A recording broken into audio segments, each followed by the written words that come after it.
So when I was asked if I wanted to participate in this project, I was like, okay, let me think of some big, amazing memory that pops into my mind a lot. That's something that I will forever hold.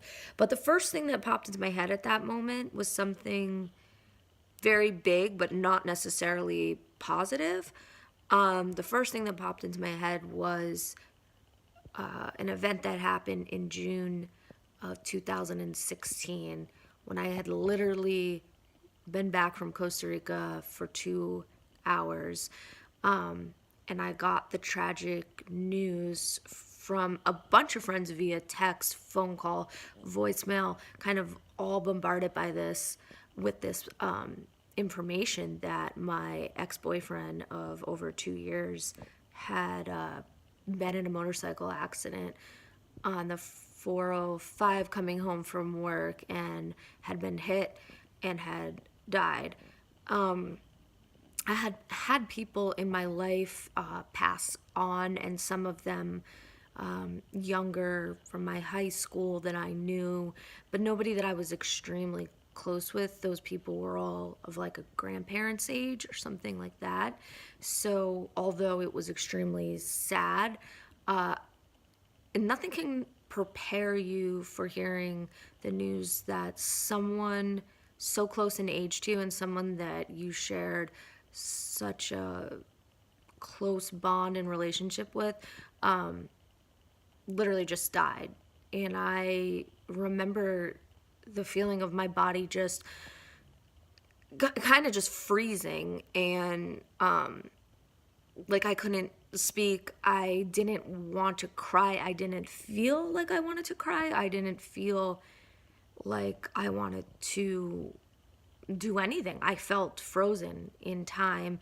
And at that moment, every single memory that I ever had of him, good or bad, just kind of bombarded my brain in this insane manner that I will never be able to put into words, but it really is like what you think about, or what you see rather, in the movies when somebody dies and you have all those flashes of every amazing time that made you smile, every sad time that made you cry, and it's just like this video collage, and it's very overwhelming.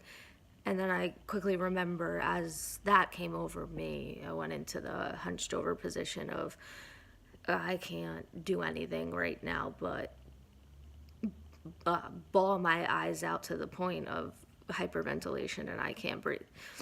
And the situation was extra sad because our relationship had ended on such bad terms that I had no idea what was going on in his life at that time, even though we lived miles apart in Los Angeles.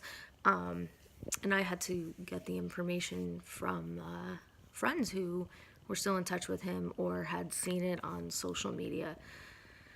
So that very vivid experience is something unlike anything that I've ever felt in my entire life, and I'll never be able to explain it or do it justice, or put it into words that actually make sense. But it is probably one of the worst memories that I ever experienced, ever maintains space in my brain and pops into my head every once in a while. But it also makes me feel really grateful for the time that we did have together. And I appreciate when those memories come in my head now. The good, even the bad. Hate to sound so fairy tale right now, but yeah, it makes me appreciate the collection of memories that I do have that gave me those life lessons and helped shape the person that I am today.